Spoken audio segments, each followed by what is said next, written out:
She was just a quiet girl, walking into a hospital for a simple checkup. He was a billionaire, locked in his cold world of control and loneliness.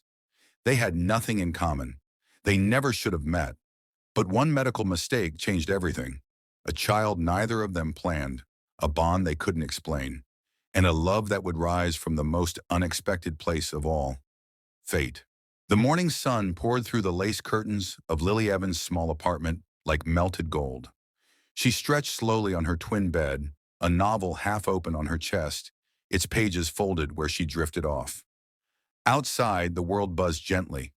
The distant hum of a passing bus, the soft bark of a neighbor's dog, the rhythm of life too quiet to disturb the world she built for herself. Lily was 22, a literature student who believed more in words than people.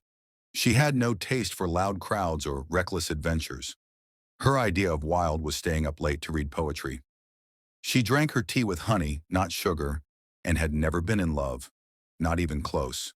Her heart had always been hers alone. But that morning, something felt off, a strange weight in her limbs, a dull wave of dizziness as she stood to make tea. For the third morning in a row, her body whispered that something wasn't quite right. "It's probably stress," she told herself, pressing a hand to her forehead. Midterms were approaching, and she had skipped breakfast again. Still, the sensation unsettled her enough that she pulled on her softest sweater, wrapped a scarf around her neck, and made her way to River Hill Medical Center, just a few blocks away. Meanwhile, across the sterile halls of the hospital, a very different kind of patient arrived through the private entrance: Ethan Whitmore.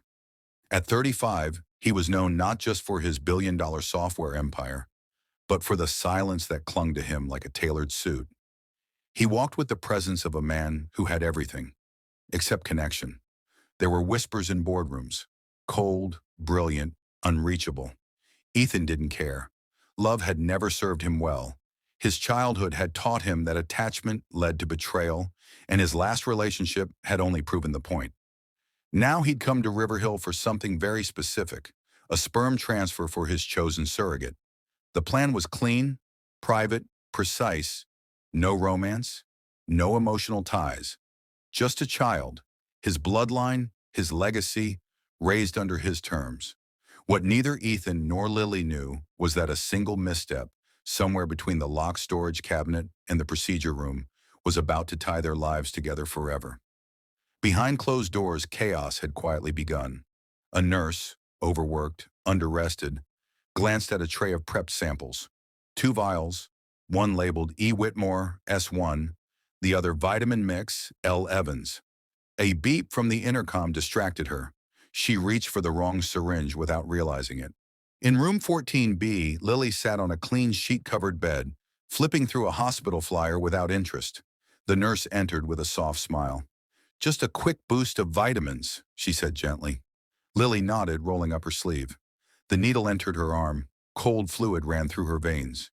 She winced slightly, then smiled politely. "All done," the nurse said cheerfully, completely unaware that she had just altered the course of two lives.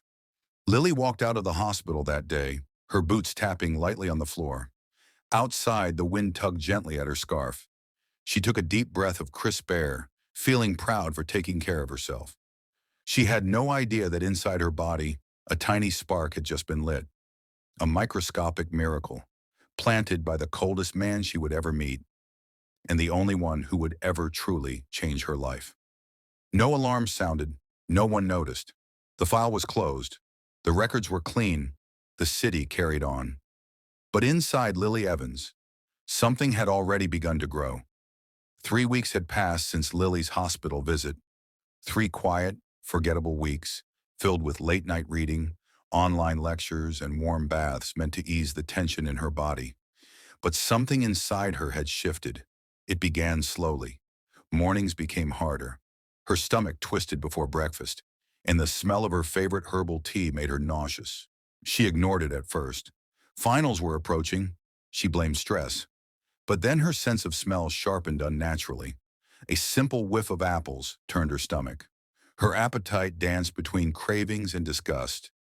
She tried sleeping more, but every morning she woke with the same tired ache. One rainy Tuesday, she bent down to pick up a book and was hit with a wave of dizziness so intense she fell to her knees. She sat there alone on her living room floor, her hands shaking. "This isn't stress," she whispered to herself. "This feels wrong." That evening, heart pounding in her chest, she bought a pregnancy test. She didn't know why. Not truly. She had never been with anyone. She was still a virgin. The test would be negative. It had to be. She sat on the edge of her bathtub, staring at the stick. 1 minute passed, then two. Her breath caught in her throat. 2 lines. Positive. Her world tilted. She stared at the result for what felt like hours, blinking, breathing too fast. The silence in her apartment turned heavy, like it was pressing down on her chest. She dropped the test on the floor and whispered the only words she could manage. "No." The next morning, she returned to River Hill Medical Center, pale, quiet, but with steel in her voice. She demanded to speak with the head doctor. Nurses whispered. Papers were shuffled. Tests were repeated. Days passed. She was poked, prodded, and questioned gently but carefully. She told the truth. She had never had intercourse. She was not on medication. She hadn't even kissed anyone in months. Finally, on a cold Friday morning, she was called into a small consultation room. A thin man in a white coat sat across from her, lips tight, hands folded. His voice was calm, but she heard the panic beneath it. "Miss Evans, something happened. Something rare. A critical error. Your file, it was mislabeled. The injection you received, it wasn't a vitamin treatment." Her pulse pounded in her ears. "Then what was it?" He took a breath. "It was a sperm sample." Lily blinked. "I'm sorry, a what?" The doctor looked at the floor. "From a private client, a man using our surrogacy program." Her heartbeat slowed to a terrifying silence. She could hear it, feel it. Everything inside her screamed that this could not be real. "Who?" she whispered. Her voice was almost gone. The doctor's jaw clenched. "His name is Ethan Whitmore." Everything stopped. The name echoed in her mind like a bell tolling in a church. Too loud, too final. Ethan Whitmore, billionaire, untouchable, powerful. Lily tried to speak, but no words came. Her skin turned cold, her breath shallow. The walls of the room stretched and blurred. And then, black. She fainted. When she woke, she was lying on a hospital bed, eye fui in her arm, a nurse whispering her name gently. But all she could hear was that name, looping in her mind like a ghost she couldn't shake. Ethan Whitmore. She placed her hand on her belly, flat, quiet, but no longer empty. Something was inside her, a life she didn't ask for. She was alone, confused, terrified, but somewhere deep beneath the shock, a tiny voice whispered, "You were chosen," and she didn't yet know whether that was a blessing or a curse. Ethan Whitmore stared at the screen in silence, the voice of his legal advisor still echoing in his office.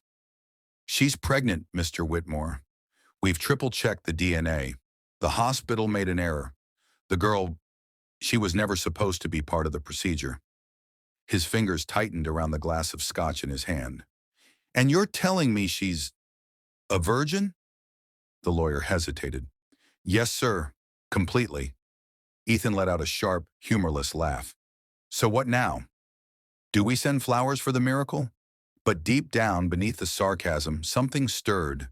Disbelief, confusion, fear. He didn't like not being in control. And this was chaos. He agreed to a private meeting, only one, on his terms. No press, no staff, just the girl and the truth. The meeting was set for a rainy Thursday afternoon. His estate stood like a fortress at the edge of a cliff, carved from cold stone and polished marble, with sharp lines and distant echoes. A place that reflected him perfectly. Elegant, expensive, empty. She arrived in a beige coat, soaked from the rain, her boots muddy, her face pale but calm. The guard let her in without a word. She didn't tremble because she was weak. She trembled because she was walking into the lion's den, and still didn't flinch. Ethan stood waiting in the sitting room, tall, straight-backed, guarded. He wore a charcoal sweater, no tie, no jacket. Effortless, but commanding. He looked like a man used to breaking things to keep them in order. Their eyes met. She was nothing like he expected. No dramatic makeup, no false tears.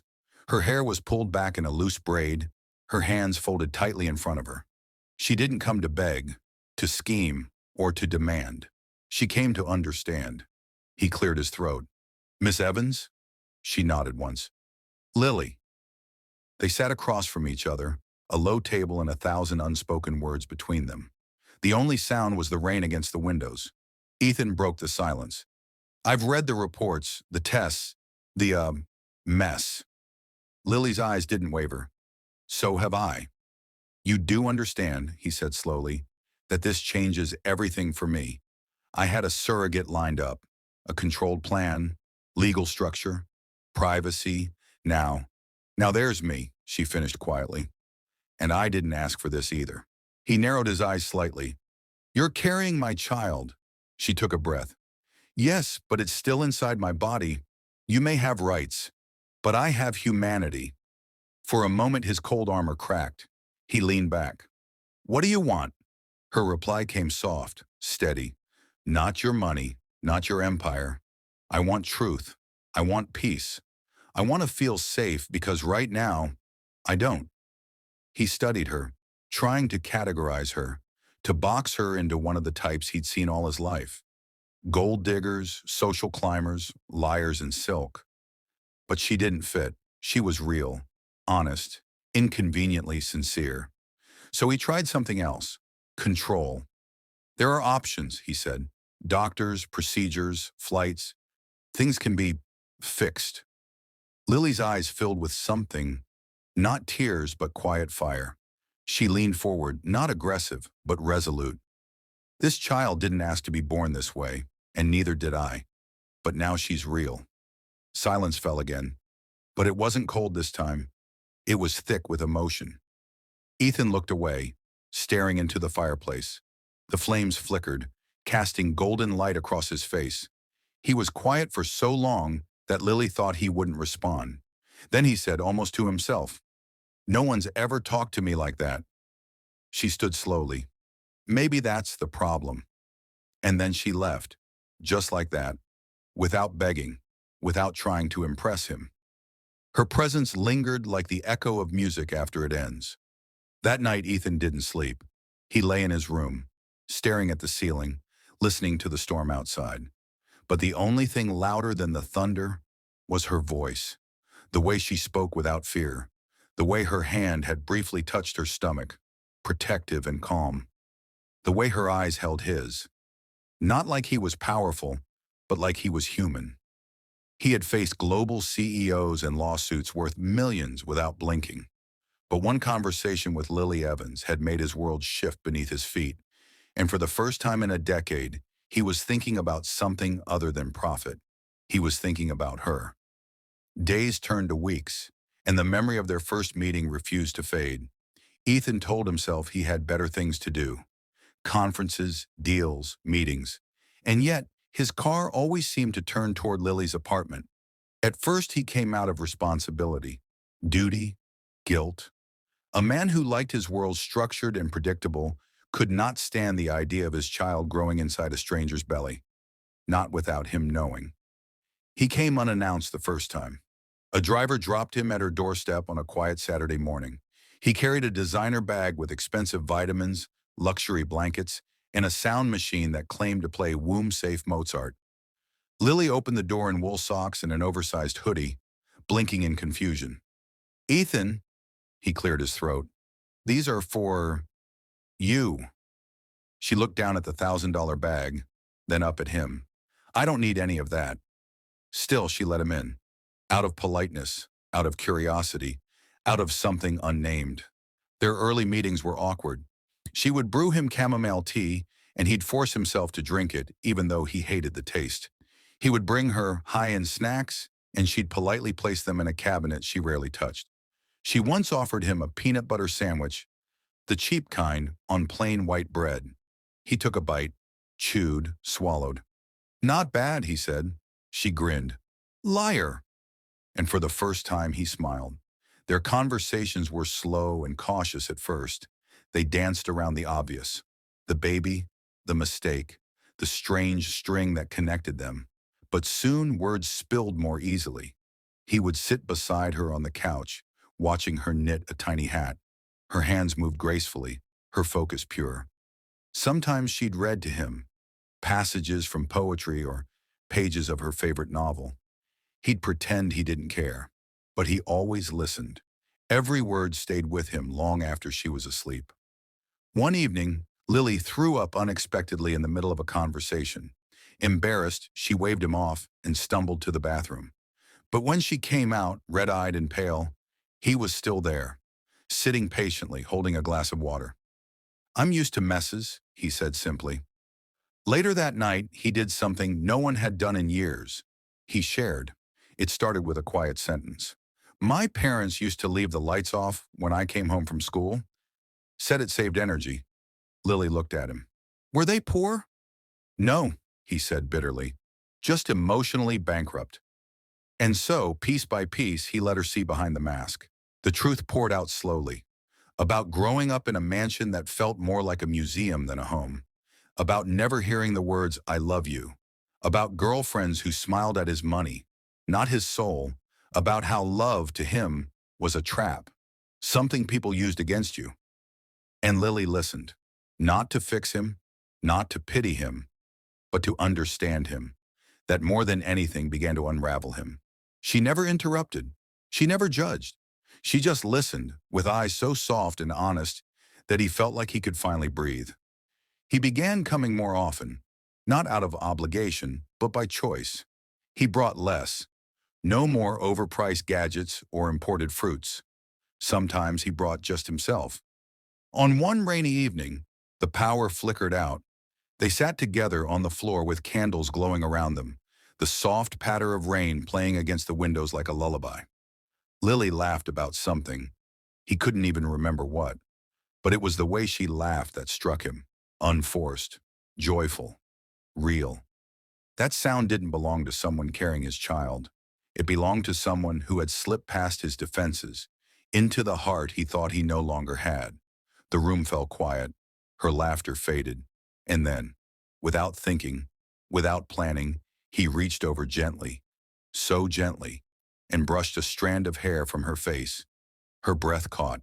Their eyes met. And in that stillness, that silence, he leaned forward and kissed her. It wasn't a kiss of lust or desperation. It was a kiss of recognition, of two people slowly realizing that what tied them together was no longer just a child, but something deeper. Connection. When they pulled apart, neither of them spoke. There was no need, because in that moment, in the candlelight, with the world locked outside by rain and shadows, two hearts, built in different worlds, raised with different fears, had begun to beat in sync.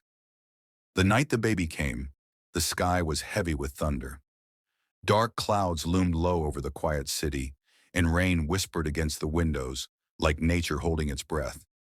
Inside Lily's small apartment, a single lamp cast a warm glow across the room. Soft, steady, comforting. But nothing inside her felt steady. Pain gripped her again, this time sharp and undeniable. She clutched the edge of the kitchen counter, her breath catching as the contraction pulsed through her. Her body was no longer her own. It belonged to something ancient, powerful, unstoppable. "Please," she whispered, her voice cracking. "Not alone. Not tonight." The phone lay on the table, already dialed. "Ethan." He answered on the first ring. "Lily, it's time," she managed to say, the words barely formed. There was silence on the line for half a heartbeat. Then, "I'm coming." 15 minutes later, he burst through the door, drenched, wild-eyed, breathless. His tie was gone, his shirt half unbuttoned. He'd driven faster than he ever had in his life. He found her doubled over by the couch, one hand on her belly, the other gripping a pillow. He was at her side in seconds.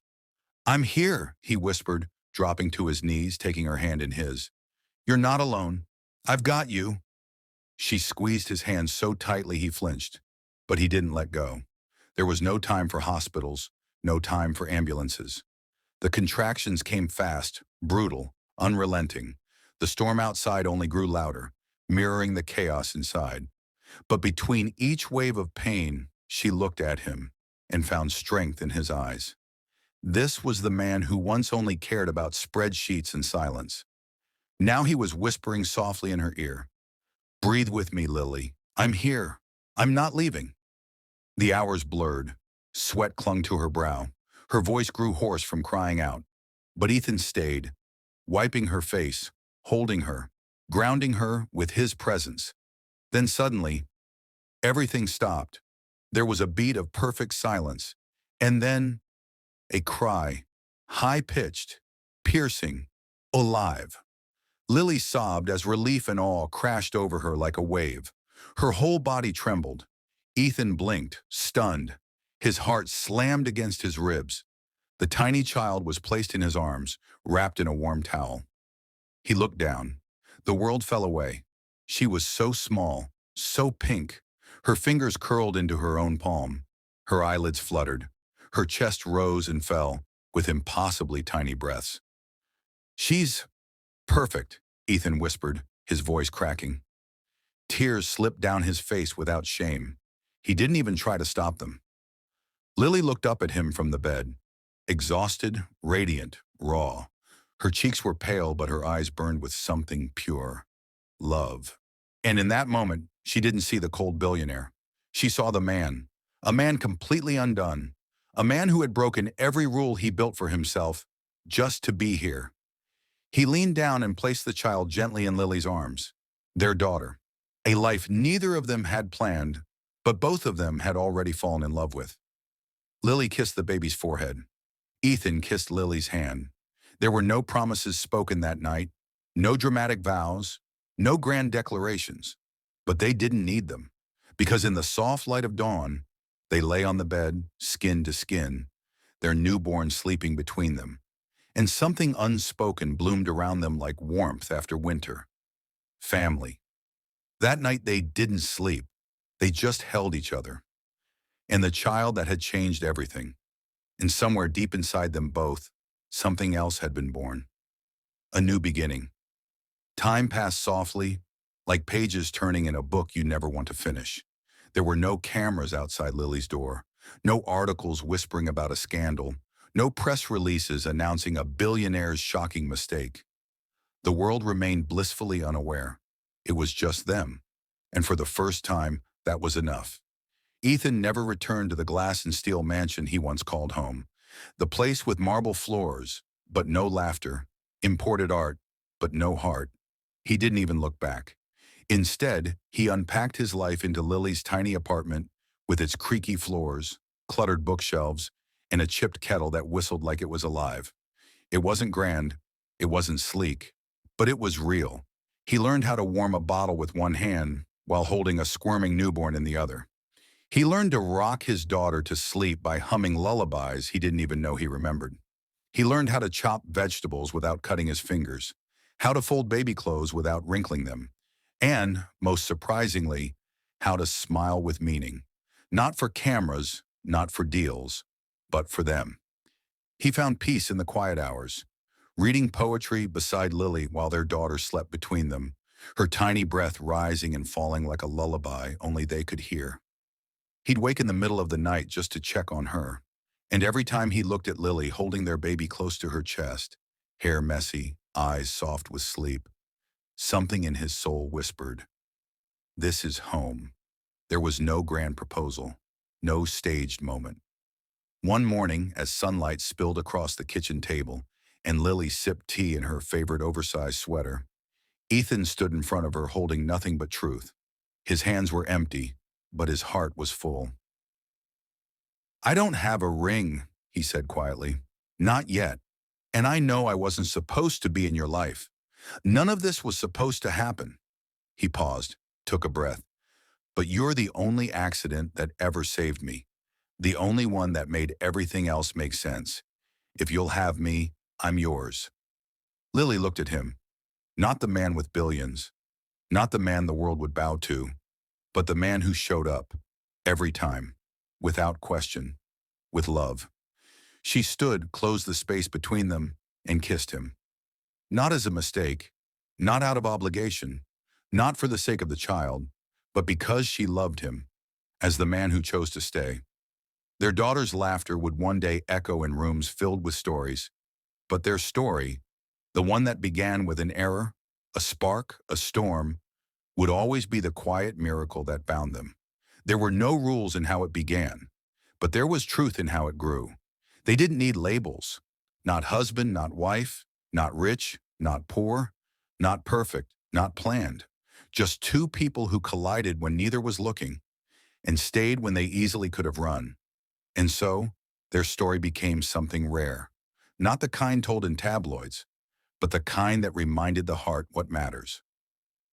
Real family isn't built from perfection. It's built from presence, from truth, from love that chooses to stay again and again. And in a world full of noise, their love whispered louder than anything else. We weren't supposed to happen, but we are the best thing that ever did. Sometimes the greatest love stories don't start with a plan. They begin with a mistake, a miracle, and a moment of unexpected truth. In a world obsessed with perfection, remember this: real love doesn't care about status, labels, or how things should be.